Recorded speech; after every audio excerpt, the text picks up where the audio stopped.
Dipersembahkan oleh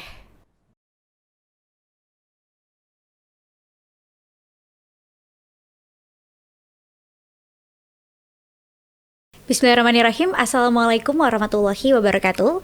Pemirsa TVmu dimanapun Anda berada, senang sekali karena program Podcast TV Show bisa kembali hadir menyapa Anda semuanya bersama dengan saya Vini Alyani. Dan tentunya kami juga berharap pemirsa semuanya selalu dalam keadaan sehat walafiat, bersemangat dan juga bahagia selalu dalam menjalankan aktivitas sehari-hari. Amin. Dan kali ini kita akan membahas tema mengenai perjuangan Prodi Akuntansi untuk meraih akreditasi unggul. Sudah hadir bersama kami di studio saat ini yaitu Bapak Dr. M. Irfan Tarmizi, SEAK MBA CA yang merupakan Kaprodi Akuntansi FEB UMJ. Assalamualaikum Pak Irfan. Waalaikumsalam warahmatullahi wabarakatuh Mbak Pini. Ya, kabar sehat ya Pak ya? Alhamdulillah sehat. Meskipun agak batuk-batuk sedikit. Agak batuk-batuk sedikit ya Pak. Semoga cepat disembuhkan dan pulih sekali ya Pak ya. Dan terima kasih juga Pak di tengah kesibukannya bisa hadir di Podcast TV Show kesempatan kali ini. Terima kasih Mbak. Ya, baik Bapak, kita akan berbicara nih mengenai perjuangan Prodi Akuntansi ya untuk meraih akreditasi unggul. Berarti sekarang ini udah akreditasi unggul ya Pak? Iya betul sekali. Baik, selamat ya Pak sebelumnya Terima saya kasih. ucapkan karena Terima akhirnya ya program studi akuntansi ini bisa meraih akreditasi unggul. Betul. Mungkin bisa juga nih Pak diinformasikan ke kita semuanya nih poin-poin apa nih yang sudah bisa dilalui ataupun juga yang akhirnya menentukan bahwa program studi akuntansi ini bisa meraih akreditasi unggul. Baik Mbak Pini, terima kasih. Assalamualaikum warahmatullahi wabarakatuh, pemirsa semua. Mungkin boleh saya cerita kronologi sebelumnya ya. Boleh ya. Jadi Prodi Akuntansi FEB UMJ sampai dengan 2018 kami masih akreditasi B. Meskipun sebelumnya kami A ya, tapi beberapa kesempatan kami turun akreditasinya karena peraturan semakin ketat. Kemudian di tahun 2009 kami mencoba reakreditasi atau akreditasi ulang. Ada kesempatan ditawarkan Ban PT pada saat itu untuk mengajukan kembali akreditasi dengan masih menggunakan 7 standar. Dan itu peluang terakhir dengan 7 standar, karena setelah itu akan bergeser menjadi 9 standar dan peraturannya akan lebih ketat. Nah, kami mengambil kesempatan itu, kesempatan terakhir reakreditasi ulang dengan harapan akreditasi kami meningkat kembali menjadi A. Karena prosesnya perubahan peraturan pemerintah dari tadinya Ban PT ke Lamemba, kemudian dari 7 standar 9 standar, kemudian ditambah lagi pada saat itu pandemi COVID, proses persiapan kami itu sangat panjang, bahkan mungkin dalam sejarah FEB UMJ itu paling panjang. Kami kira-kira butuh waktu 1,5 tahun persiapan, karena ada perubahan. Dan alhamdulillah dari proses selama 1,5 tahun itu di November 2020 kami mencapai akreditasi A. Nah, setelah mencapai akreditasi A, tiba-tiba kami juga mendapatkan surat dari Ban PT untuk maju lagi ke unggul melalui jalur ISK. ISK itu adalah instrumen suplemen konversi dari A menjadi unggul. Namun terus terang pada saat itu kami cukup berat memenuhinya karena kami cuma dikasih waktu 4 hari. Padahal ada 4 komponen yang harus kami jalanin. 4 komponen yang harus kami penuhi. Apa aja tuh Pak 4 komponen? Yang pertama adalah dosen. Kemudian kurikulum. 2 hal ini mungkin kami bisa lalui karena kami sudah melalui akreditasi A. Namun yang masih kami belum terlalu yakin itu adalah mutu, SPMI, kemudian sama tracer study. Nah, kemudian pada bulan November 2022 kemarin kami semua diundang oleh rektorat untuk maju ISK, dan saat itu kami menyanggupin dengan proses kerja lebih kurang 2 bulan dan dengan support baik itu dosen, tim akreditasi, kemudian tendik, terutama dari dekanat. Akhirnya kami bisa mencapai akreditasi unggul.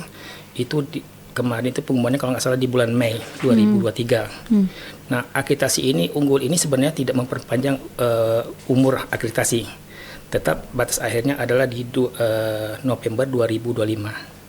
Jadi proses dari B ke A dan ke unggul itu yang kami jalani selama ini. Begitu Mbak Pini. Baik, namun akhirnya perjuangannya membuahkan hasil ya, bisa meraih. Alhamdulillah bisa meraih. Kerja keras semua orang. Iya, akreditasi unggul. Iya betul. Baik, nah ini nanti kan sampai tahun 2025 ya. Iya betul. Nah nanti kira-kira apa nih yang akan dilakukan juga di prodi akuntansi untuk bisa menjaga kualitas unggul tersebut? Baik, nanti pada saat akreditasi 2025 kami masa berakhirnya November 2025, tentu kami harus mengikuti standar yang berlaku. Saat ini standarnya dari kemarin 7 sekarang menjadi 9 standar.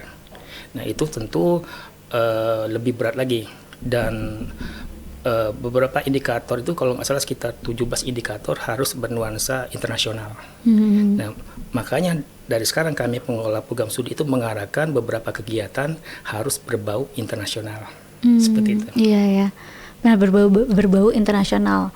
Nah ini seperti apa nih contoh kegiatan yang dilaksanakan? Oke, baik. Ya. Pertama mendorong dosen kami, sumber daya manusia kami, tenaga pendidik agar menghasilkan karya ilmiah, artikel yang itu tidak hanya masuk ke dalam jurnal nasional terakreditasi, namun jurnal internasional seperti Scopus dan sebagainya. Itu dari penelitian dosen, artikel tulisannya. Kemudian dari sisi lain mungkin dosen juga akan kami dorong untuk kolaborasi dengan dosen-dosen dari berbagai disiplin perguruan tinggi lain, bahkan dari internasional. Selain itu kami juga kemarin sempat kami melakukan pengabdian kepada masyarakat di pengusaha di Thailand. Meskipun itu baru sebatas saat itu kami secara online. Jadi ada di kami kan di prodi S1 ada 3, ada ekonomi Islam, ada manajemen dan akuntansi. Kami bertiga itu kolaborasi mengadakan pengabdian kepada masyarakat internasional dengan pengusaha-pengusaha UKM di Thailand. UKM di Thailand. Ya, meskipun itu secara online. Secara online ya. Secara namun online. Sudah mulai dirintis ya. Ya, sudah dirintis seperti itu. Baik, jadi untuk meningkatkan juga dosen berkualitas internasional, ini juga dituntut dosennya banyak melakukan penelitian ya untuk dengan skala internasional. Betul, betul Mbak Pini. Baik, dari situ support seperti apa juga yang diberikan dari prodi akuntansi untuk mendorong dosennya ini jadi gemar ya dan semangat juga untuk melakukan banyak penelitian tadi. Oke, jadi yang jelas pertama tentu support harusnya dari pimpinan ya. Pimpinan memberikan support dengan misalnya memberikan insentif dosen-dosen itu menulis karya ilmiah, artikel, dan tentu juga harus dibarengi dengan ada diskusi-diskusi kelompok di dosen, bagaimana kita bersama-sama membuat suatu artikel yang baik, seperti itu. Baik. Jadi dari berbagai pihak tentunya harus saling mensupport untuk hal itu. Ya. Untuk kualitas dosen juga ini seperti apa dosen-dosen yang dimiliki program studi akuntansi dari untuk master misalnya dosen yang sudah mendapatkan gelar doktor gitu yang ditunjang juga, mungkin apakah ada guru besar seperti itu? Baik Mbak Pini, untuk SDM terutama pada tenaga pendidik atau dosen, alhamdulillah sesuai pencapaian kami unggul melalui ISK tadi, itu porsi dosen yang sudah bergelar S3 itu di atas 60%. Untuk profesor, 60%. Meskipun berlatar belakang guru besar itu berlatar belakang ilmu akuntansi belum ada, namun kan ketentuan sekarang ini membolehkan beberapa dosen, terutama misalnya dari manajemen, yang kalau dia mengajar di akuntansi itu juga bisa diakuin. Seperti itu. Jadi ada beberapa dosen dari disiplin ilmu manajemen juga kami beri tugas untuk mengajar di akuntansi, khusus mata-mata kuliah yang berbau manajemen. Manajemen, ya. Jadi bisa untuk dari program studi lain juga ya. Saling mengisi. Ya. Baik. Jadi itu tadi perjuangan yang dilakukan untuk bisa meraih gelar akreditasi. Betul, ya. Sekarang kita ke ini ya Pak, ke disiplin ilmunya akuntansi nih ya. Karena kan biasanya untuk mahasiswa baru yang ingin melanjutkan jenjang ke perguruan tinggi mungkin masih banyak, walaupun ada nih sudah ada pilihan saya akan memilih jurusan ini, tapi biasanya masih ada juga kebimbangan gitu atau kegalauan ini pilih program studi yang mana nih, walaupun mungkin sudah ada sedikit kejelasan minatnya di bidang ekonomi gitu. Nah mungkin sebagai Kak Prodi juga nih Pak Irfan bisa nih lebih meyakinkan kenapa nih seorang mahasiswa nih perlu memilih akuntansi gitu. Kenapa harus masuk di jurusan akuntansi? Apa sih spesialnya misalnya? Oke, baik. Terima kasih Mbak Pini. Saya rasa juga podcast ini tepat ya untuk kami ajang promosi ya. Supaya menarik minat calon mahasiswa baru yang mungkin masih kebingungan mencari kemana mereka harus kuliah, disiplin ilmu apa yang mereka ambil. Program studi akuntansi atau disiplin ilmu akuntansi sampai saat ini tetap menarik untuk mahasiswa. Kenapa? Seiring dengan perkembangan zaman, pertumbuhan ekonomi yang semakin meningkat, kebutuhan tenaga akuntan juga semakin tinggi. Jadi kami di Prodi Akuntansi FEB UMJ menawarkan 4 profil lulusan. Pertama akuntan, yang kedua auditor, baik itu auditor eksternal maupun auditor internal, kemudian konsultan, misalnya konsultan pajak ataupun konsultan keuangan, kemudian satu lagi entrepreneur. Jadi itu profil lulusan yang kami tawarkan kepada calon mahasiswa baru. Nah, profil lulusan ini tentu kami juga menawarkan konsentrasi atau peminatan sesuai dengan profil yang kami akan tawarkan kepada calon mahasiswa. Jadi di kami ada konsentrasi namanya akuntansi perusahaan atau akuntansi bisnis. Ada audit, kemudian ada pajak, dan satu lagi ada akuntansi syariah. Nah, itu yang menunjang pencapaian profil lulusan yang kami tawarkan kepada calon mahasiswa. Begitu Mbak Pini. Baik, jadi itu tadi menariknya belajar akuntansi ya. Ada betul. 4 tadi profil nantinya lulusan dari program studi akuntansi ini. Nah, kita masih akan membahas hal lainnya nih Pak Irfan. Namun kita lihat dulu nih yang berikut ini yang mau lewat. Pemirsa jangan kemana-mana, tetap bersama kami dalam podcast TV Show. Pemirsa, kembali lagi dalam podcast TV Show. Kali ini kita membahas perjuangan Prodi Akuntansi untuk meraih akreditasi unggul bersama dengan Pak Irfan. Kita lanjutkan kembali ya Pak ya. Baik, jadi tadi untuk jurusan dari akuntansi ini ada 4 profil lulusan. Yang lulusan ya. Ini juga masuk ke dalam penjurusan di akuntansi itu Pak ya, nantinya. Jadi untuk mendukung pencapaian profil lulusan yang kami tawarkan, ada 4 konsentrasi yang kami tawarkan. Tinggal nanti mahasiswa memilih dari 4 itu mana passion, di mana mereka passionnya berada tepat ya. Kemudian apa tujuan mereka ke depan. Jadi seperti saya sampaikan tadi, pertama ada audit misalnya ya.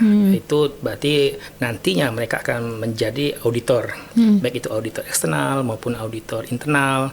Kemudian ada akuntansi perusahaan, dan nanti itu selaras dengan profil lulusan akuntan tadi, misalnya akuntan internal di perusahaan.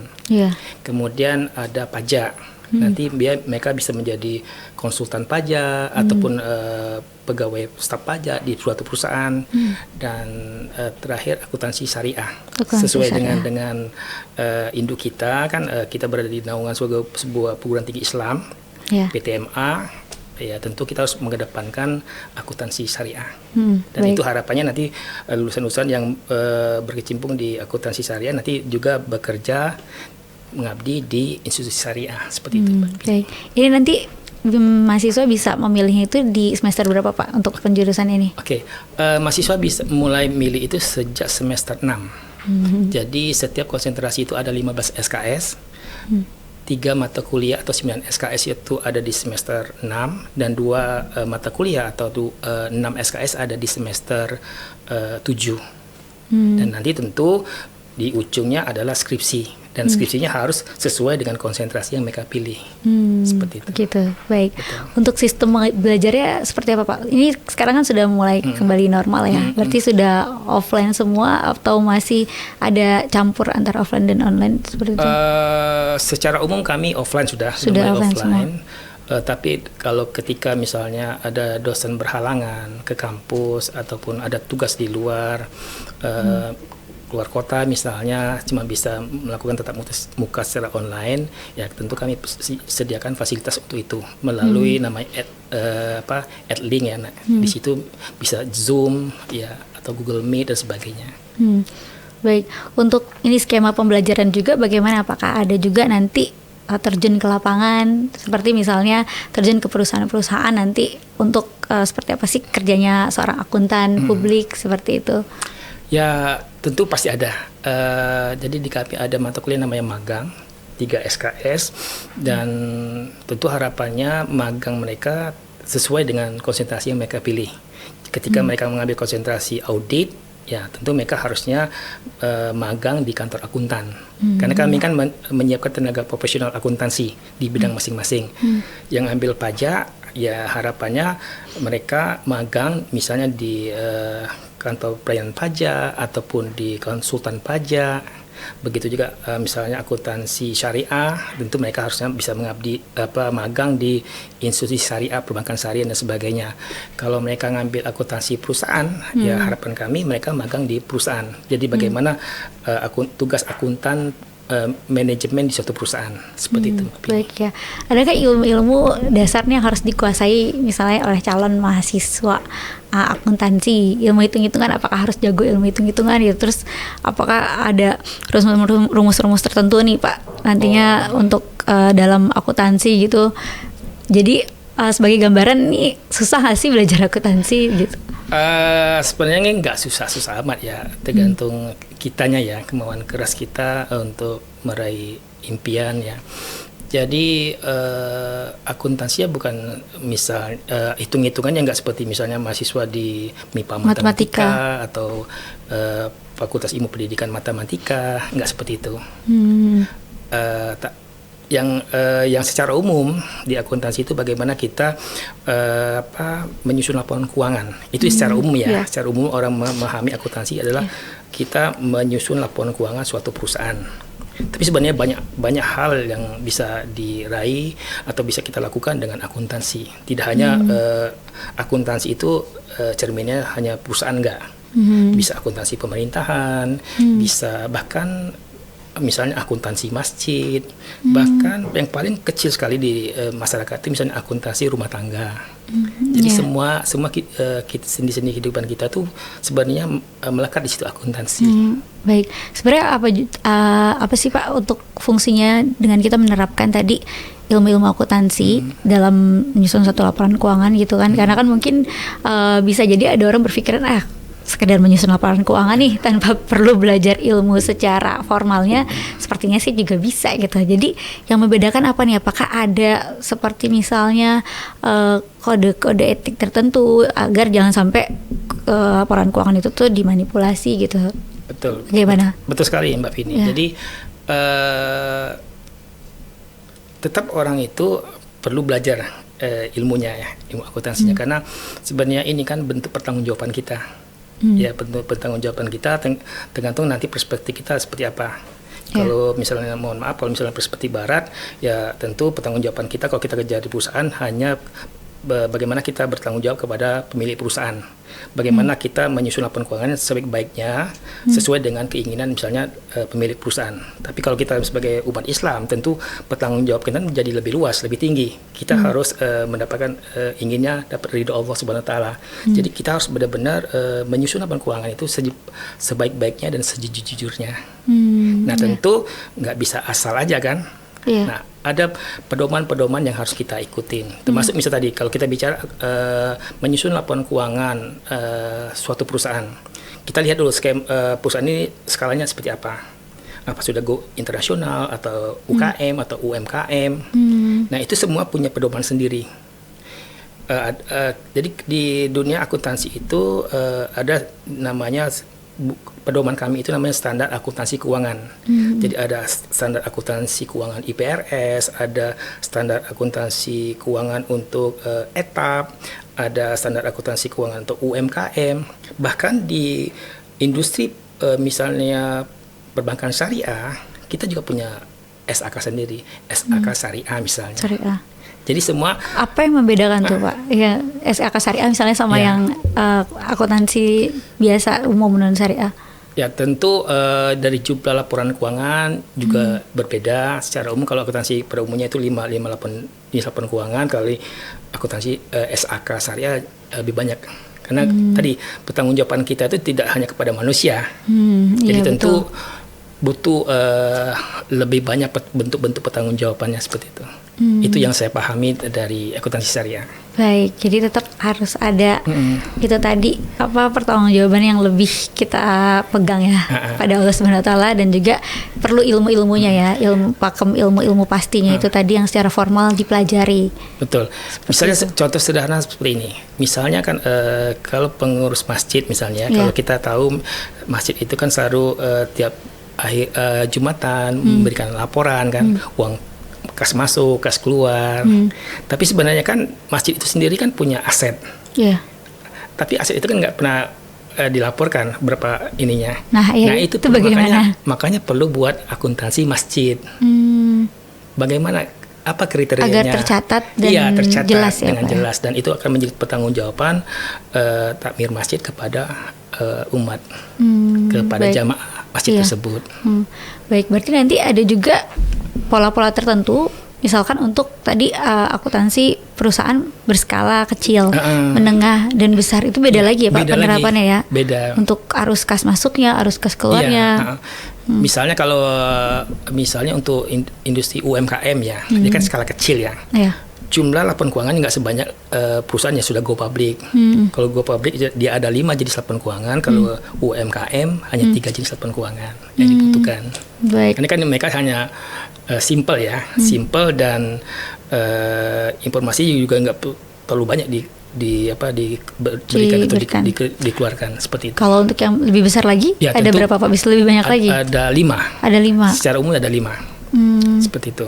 Nah, kemudian itu kan laporan keuangan dia dihasilkan oleh akuntan perusahaan. Nah, apakah ini benar atau enggak? Perlu jasa auditor. Untuk memastikan bahwa laporan keuangan ini sudah dibuat dengan benar oleh akuntan perusahaan. Jadi auditor ini yang memeriksa. Jadi dari lulusan akuntansi juga. Betul. Nah, jadi mereka yang memeriksa, yang memverifikasi. Iya, betul. Jadi mereka yang memeriksa kebenaran penyajian laporan keuangan ini, agar laporan keuangan ini bisa diterima oleh masyarakat lebih luas, dan juga menjadi pedoman pegangan dari pemilik perusahaan. Itu untuk perusahaan yang go public biasanya Pak? Ya, pada umumnya seperti itu. Tapi untuk perusahaan skala kecil belum perlu? Sebenarnya tidak terlalu diwajibkan, tergantung kepentingannya ya. Seperti itu. Baik. Tapi kalau perusahaan go public itu pasti harus. Kenapa harus seperti itu? Kenapa harus di audit oleh seorang auditor? Auditor karena kan bisa sejadi mungkin ini perusahaannya pemilik perusahaan gitu. Tentu keuangannya mungkin orang berpikir ya biarlah pemilik perusahaan saja yang tahu, tidak perlu masyarakat umum mengetahui. Tapi mungkin ada beberapa perusahaan yang memang sudah go internasional, go public gitu. Kenapa harus begitu Pak? Ya karena kan kita tahu ya, kalau perusahaan sudah go public, maka mereka kan pasti menerbitkan saham yang dilempar kepada masyarakat umum. Nah, masyarakat percaya bahwa perusahaan ini misalnya untung atau rugi, sehat apa enggak. Enggak cuma cukup dengan apa yang disajikan oleh orang dalam kan, perusahaan.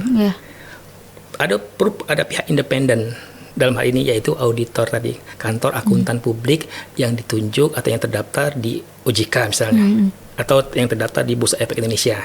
Mereka lah yang ditugaskan. Benar nggak ini, sesuai nggak dengan standar akuntansi yang berlaku? Baik. Kalau dia nggak sesuai, maka opini pun akan berbeda. Tapi kalau misalnya benar-benar sesuai, nggak ada kecurigaan atau kecurangan segala macam, maka opini menjadi misalnya opini WTP, wajar tanpa pengecualian. Seperti itu. Baik, jadi tidak main-main ya revisi ini ya Pak ya. Iya, betul. Dan ini juga bisa diterapkan untuk instansi pemerintahan ya. Betul. Sehingga nanti bisa meminimalisir potensi korupsi seperti itu ya Pak ya. Ya baik, menarik sekali. Ini kita akan lanjutkan kembali Pak, tapi kita jeda sejenak dulu ya Pak ya. Baik, terima kasih. Dan pemirsa jangan kemana-mana, tetap bersama kami akan kembali sesaat lagi. Pemirsa, kembali lagi dalam podcast TV Show bersama saya Vini Liani dan juga Pak Irfan. Ini kita membahas mengenai perjuangan prodi akuntansi untuk meraih akreditasi unggul. Nah, tadi Pak Irfan udah menjelaskan juga mengenai perjalanannya ya Pak ya. Yang mana akhirnya bisa mendapatkan status akreditasi ini sampai nanti tahun 2025 gitu. Nah, tentunya ada prestasi-prestasi juga nih yang telah diraih oleh prodi akuntansi. Nah, prestasi-prestasi itu apa aja sih Pak? Oke, yang terakhir yang dalam waktu yang dekat yang sudah dilalui di bulan Maret, kami menyelenggarakan suatu konferensi namanya Konferensi Ilmiah Akuntansi ke-10. Itu kerjasama dari IAI, KAPD, Ikatan Akuntan Indonesia, Kompartemen Akuntan Pendidik Wilayah Jakarta, yang memberikan kami amanah menjadi host acara tersebut. Dan itu yang ke-10. Jadi ini adalah gaweannya dari IAI KAPD Wilayah Jakarta. Kami ditunjuk jadi host. Alhamdulillah kami bisa menyelenggarakan itu dengan baik. Setidaknya terbukti kami mendapatkan rekor muri. Rekor muri. Rekor muri, betul. Ya, suatu kebanggaan ini Pak ya. Alhamdulillah. Ya. Juga berkat kerja keras panitia, kemudian dukungan support dari rektorat sampai dengan dekanat, akhirnya kami bisa mencapai itu. Pengakuan itu karena kegiatan ini kami lakukan kalau nggak salah 10 Maret 2023 kemarin, itu diikuti 45 co-host. Jadi ada host, kami host, dan ada beberapa co-host dari perguruan tinggi lain, baik itu negeri maupun swasta. Ada 45 co-host yang tersebar dari Aceh sampai Papua. Jadi rekor muri kami itu. Jadi seluruh Indonesia ikut ya? Alhamdulillah. Dan ada beberapa partisipan dari perguruan tinggi lain, tapi mereka tidak menjadi co-host. Tapi ini benar-benar rekor muri dicapai karena jumlah co-host terbanyak dan sebarannya dari Aceh sampai Papua. Jangkauannya. Iya, ini bisa menjadi contoh juga ini untuk perguruan tinggi lainnya ya. Betul. Untuk mengadakan acara yang serupa. Betul. Baik, itu tadi salah satu prestasi dari Prodi. Betul. Untuk mahasiswa prestasinya seperti apa aja Pak? Oke, alhamdulillah mahasiswa Prodi Akuntansi FEB UMJ banyak juga melahirkan prestasi-prestasi baik itu akademik maupun non akademik. Misal contoh akademik ya, dengan adanya program MBKM dari Menteri Pendidikan, kan itu ada 8 program. Tapi kami ngambil hanya beberapa program, enggak semuanya. Nah, salah satu misalnya pertukaran pelajar. Di tahun kalau nggak salah di 2021, 2 mahasiswa kami sukses mendapatkan kesempatan program pertukaran pelajar internasional. Ada 2 jalur di situ, programnya ada namanya IISMA, ya, satu lagi ICT. ICT itu International Credit Transfer. Bedanya kalau program IISMA, ini mahasiswa itu yang berhasil dengan skor TOEFL di atas 500, mereka berhak kuliah langsung di perguruan tinggi yang dituju. Alhamdulillah waktu itu mahasiswa program akuntansi S1 sempat menikmati kuliah di Universiti Kebangsaan Malaysia selama 1 semester, 6 bulan. 1 semester ya? Iya, 6 bulan langsung di tempatnya. Kemudian ada lagi yang tadi ICT, satu juga program mahasiswa program akuntansi. Itu mendapat kesempatan belajar di BUCT, Beijing University Chemical Technology. Tapi itu secara online. Oh, ini secara online. Secara online. Untuk yang tadi ISMA ini datang langsung ya? Datang langsung ke Malaysia. Ke Malaysia. Ke Malaysia. Meskipun saat itu juga Malaysia masih pandeminya juga belum turun sama sekali. Jadi tapi mahasiswa kami itu sempat datang menikmati kuliah di sana. Berarti ini selama 1 semester. Berarti 1 semester ini masuk ke dalam nanti SKS ya, tidak perlu misalnya mahasiswa tersebut di semester 4. Kemudian lanjut ke semester 5. Ya, tentu ada pengakuan ya. Semester itu disetarakan dengan mata kuliah yang ditawarkan di prodi kami. Di tempat dia ngambil situ. Nah, itu ada pertukaran internasional, pertukaran mahasiswa internasional. Ada juga pertukaran mahasiswa nasional. Ada yang mahasiswa yang datang ke kami. Inbound namanya, ada yang outbound, yang dimana mahasiswa kami belajar keluar. Nah, kalau yang mahasiswa masuk ke kami semester lalu, semester gasal 2022-2023, lumayan banyak, ada mungkin sekitar 30-an ada untuk prodi akuntansi. Itu juga tersebar dari mahasiswa dari Aceh sampai dengan Papua. Alhamdulillah itu berarti. Jadi datang juga ya? Iya, mereka datang ke UMJ dan belajar. Dan bahkan cukup banyak mahasiswa yang semester juga. Ya, 1 semester. Cukup banyak juga mahasiswa itu gabung di kelas saya saat itu. Berarti kan ada penghargaan orang terhadap kualitas pendidikan yang kami tawarkan, Iya. sehingga banyak mahasiswanya dititipkan belajar dengan kami Tertarik satu juga. semester. Iya. Begitu juga ada mahasiswa kami yang waktu itu belajar di luar juga. 2 mahasiswa belajar di Bali, 1 di Universitas Mataram. Jadi Baik. seperti itu. Iya. Itu bagian dari program MBKM. Jadi cukup menarik program MBKM ditawarkan ini. Tantangannya maupun tentu juga dengan segala macam hambatan yang harus kami persiapkan supaya kami juga siap menghadapi itu. Peluang itu. Peluang itu, baik. Bagaimana kami bisa mengambil peluang itu ya. Ya. Seperti ada lagi misalnya hampir setiap semester mahasiswa kami berhasil magang di BUMN. Itu juga ditawarkan oleh program MBKM. Jadi itu hasil seleksi. Ya. Jadi program magang BUMN itu hasil seleksi dan selalu hampir setiap semester kami mendapatkan itu. Baik. Ini untuk program pertukaran pelajar tadi seperti ISPA itu tadi ada persyaratan seperti apa saja dari TOEFL ataupun juga nilai IPK harus berapa nih? Ya. Biasanya Pak? Yang utama adalah TOEFL. Kalau pada saat itu ya, pada saat ISMA yang sekitar 2 tahun yang lalu itu, mereka minta standarnya TOEFL-nya 500. Dan mahasiswa kami itu alhamdulillah bisa tembus di angka 500. Nah, kalau ICT dia agak lebih rendah standarnya. Kalau nggak salah 450 atau 475. Nah, itu membedakan 2 program itu. Jadi sama-sama program pertukaran pelajar internasional, satunya offline, satunya online. Nah, yang online sepertinya grade-nya agak sedikit lebih rendah. Baik. Itu tuh termasuk juga program-program yang mendukung untuk prestasi mahasiswa ya. Itu yang secara akademik. Secara non akademik juga ada mahasiswa kami yang berhasil menjadi juara 1 pencaksilat ya internasional. Ya. Dan kemarin juga mendapatkan apresiasi dari fakultas, mendapatkan beasiswa sebesar 2 juta. 2 juta. Ya, seperti itu. Ini ya luar biasa ya, dukungan apresiasi yang diberikan. Ya, karena tadi kalau kita hubungkan dengan akreditasi itu penting. Prestasi mahasiswa itu satu komponen. Dari 9 standar itu satu standar itu bicara tentang mahasiswa. Mahasiswa. Baik. Jadi dari 9 standar itu satu komponen itu tentang mahasiswa. Aktivitas mahasiswa, prestasi mahasiswa baik akademik maupun non akademik. Iya. Untuk aktivitas mahasiswa selain perkuliahan ada apa saja Pak yang ditawarkan untuk kegiatan kemahasiswaannya? Oke, untuk mensupport tentu kan ada selain perkuliahan kan ada skill yang harus kami siapkan. Kami juga punya lab ya. Jadi akuntansi juga ada labnya? Ya. Labnya ini untuk apa nih? Untuk mata kuliah apa biasanya Pak? Jadi ada misalnya lab akuntansi, baik yang itu misalnya manual ataupun yang aplikasi Zahir misalnya. Ada juga misalnya lab statistik, ini untuk mendukung mereka nanti dalam penulisan skripsi. Kemudian juga ada lab bahasa Inggris, komunikasi bahasa Inggris. Kemudian juga ada lab audit bagi mahasiswa yang ambil konsentrasi audit. Nah, selain itu juga kami mewajibkan mahasiswa kami untuk ikut brevet pajak.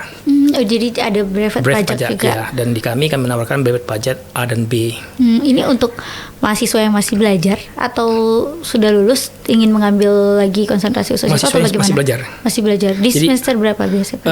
Pada umumnya mereka ada yang ngambil di semester 4, ada yang ngambil di semester 6, tergantung mereka. Jadi tapi kami tidak pasangkan semester berapa, tapi ya kalau mereka mau cepat selesai, syarat-syarat ini harus dipenuhi dulu kan. Syarat lab tadi harus sudah selesai, syarat brevet harus sudah selesai.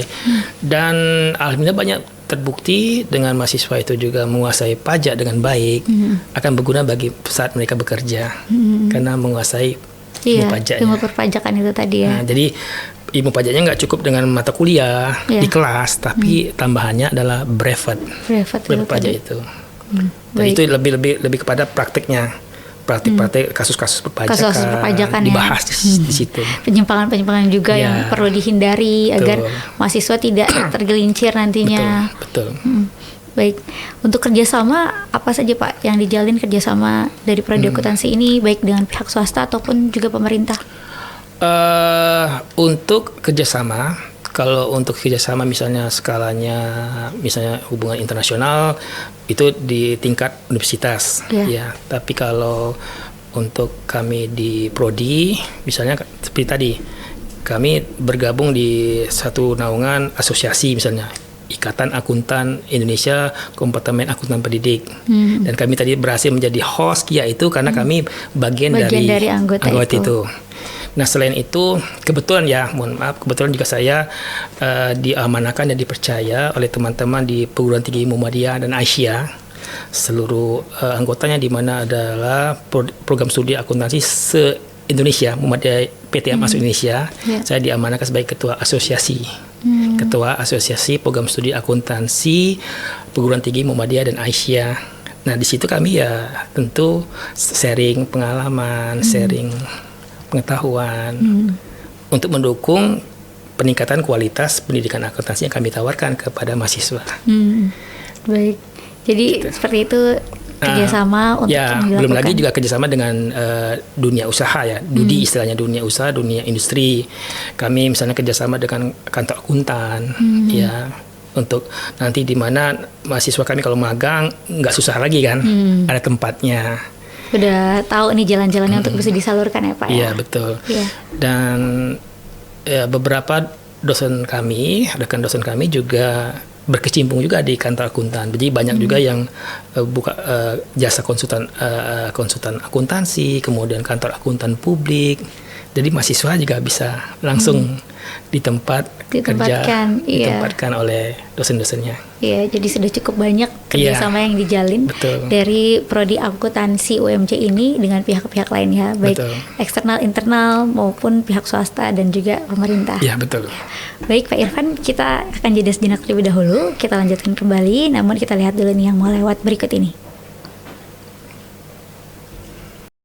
Pemirsa, kembali lagi dalam podcast TV Show, masih bersama dengan Bapak Irfan. Kita membahas nih mengenai perjuangan prodi akuntansi untuk meraih akreditasi unggul. Nah, Pak Irfan, juga ini bagaimana tentang hubungan dari prodi akuntansi terhadap para alumni nih, dan juga agar bisa menjembatani para mahasiswanya nanti di kemudian hari untuk bisa seperti magang misalnya dan lain halnya. Baik, terima kasih Mbak Vini. Jadi tentu peran penting alumni itu sangat besar sekali bagi akreditasi program studi keberlanjutan program studi. Itu juga peran alumni sangat penting. Seperti saya sampaikan tadi, pada saat kami akreditasi dengan ISK, instrumen suplemen konversi tadi, ada 4 komponen. Salah satunya adalah tracer study, penelusuran alumni. Alumni kami misalnya berapa lama dia diterima kerja, dia kemudian apakah bidang kerjanya sesuai dengan kompetensinya, disiplin ilmunya. Kemudian nah dari situ kan tentu ada komunikasi kan dengan para alumni. Mungkin di fakultas juga kan ada ikatan alumni fakultas, universitas juga ada seperti itu. Nah, mereka sering melakukan kegiatan-kegiatan yang tentunya akan mensupport. Seperti juga misalnya apapun kegiatan yang akademik yang ada di program studi, tentu ada banyak hal itu kami melibatkan alumni. Misalnya perumusan visi, misalnya program studi, kami harus melibatkan bukan hanya dosen, pimpinan, tendik, tenaga pendidikan, mahasiswa, tapi alumni juga kami libatkan. Kami ingin tahu bagaimana perspektif mereka, bagaimana cara pandang mereka, dan bagaimana pengalaman mereka di luar. Kemudian itu salah satu. Kemudian tentu harapannya dengan kerjasama yang baik dengan alumni, nanti adik-adiknya bisa magang di tempat mereka kerja atau perusahaan yang mereka dirikan. Jadi tentu sangat penting ya, sekali peran alumni dan itu. Dan terus juga terjalin dengan baik ya Pak. Alhamdulillah sampai sekarang seperti itu. Ya. Baik, lalu kemudian juga terkait untuk program studi akuntansi ini tadi, di mana lulusan-lulusannya bisa menjadi akuntan perusahaan ya Pak ya. Nah, ini terkait juga dengan akuntan publik. Untuk akuntan publik itu apakah bisa langsung atau nanti harus mengikuti pendidikan khusus? Ya, tentu ketika mahasiswa sudah menyelesaikan sarjananya, S1-nya, di kami itu namanya sekarang SAK, ya, sarjana akuntansi, mereka harus bersiap diri untuk mensupport pekerjaan mereka nanti. Ya, mereka harus menambah skill pengetahuan. Misalnya kalau ketika mereka ingin meraih cita-cita impian menjadi seorang akuntan publik, mereka harus ikut sertifikasi lagi. Misalnya untuk akuntan publik ada namanya CPA. Kemudian kalau mereka kerja di perusahaan menjadi akuntan manajemen perusahaan, mereka harus mengambil sertifikasi misalnya CMA atau CPMA. Kalau mereka ingin menjadi auditor internal ada QIA. Kemudian kalau mereka mau jadi konsultan pajak, mereka harus mengambil sertifikat PKP, bersertifikat konsultan pajak. Jadi itu yang untuk mendukung pekerjaan mereka nantinya. Dan itu selalu kami sampaikan di setiap perkuliahan, memotivasi mereka jangan cepat puas hanya gelar S1 selesai, tapi ketika kalian memang pinginnya menjadi akuntan, ya harus seperti itu. Tapi ketika mereka bisa memilih jalur seperti saya, akuntan pendidik, ya tentu mereka harus tetap melanjutkan program S2, S3 yang linearitas seperti itu. Ya, baik. Mungkin ada tahapan-tahapan juga ataupun seperti poin-poin yang harus diperhatikan bagi lulusan akuntansi nanti agar bisa menjadi seorang akuntan yang baik gitu, karena kita sering sekali juga dengar kasus di mana banyak ternyata seorang akuntan terlibat dalam suatu tindakan yang kurang baik, itu tindakan untuk membuat rekayasa laporan keuangan dan sebagainya seperti itu. Ya, secara umum ya kalau bicara hal itu memang banyak kasus yang melibatkan akuntan ya. Nah, dan muaranya itu tentu yang dikritik adalah kesiapan pendidikan akuntansinya untuk melahirkan akuntan-akuntan yang jujur, amanah seperti itu ya, yang tidak melakukan kecurangan. Secara kalau di disiplin ilmu akuntansi kami ada satu mata kuliah namanya etika profesi akuntan. Itu bicara etika kan. Tapi kalau kita bicara dalam skop yang lebih luas, kita berada di naungan sebuah perguruan tinggi Islam, di bawah naungan PTMA, perguruan tinggi Muhammadiyah dan Aisyah. Kita punya mata kuliah AIKA, mata kuliah Al-Islam dan Kemuhammadiyaan.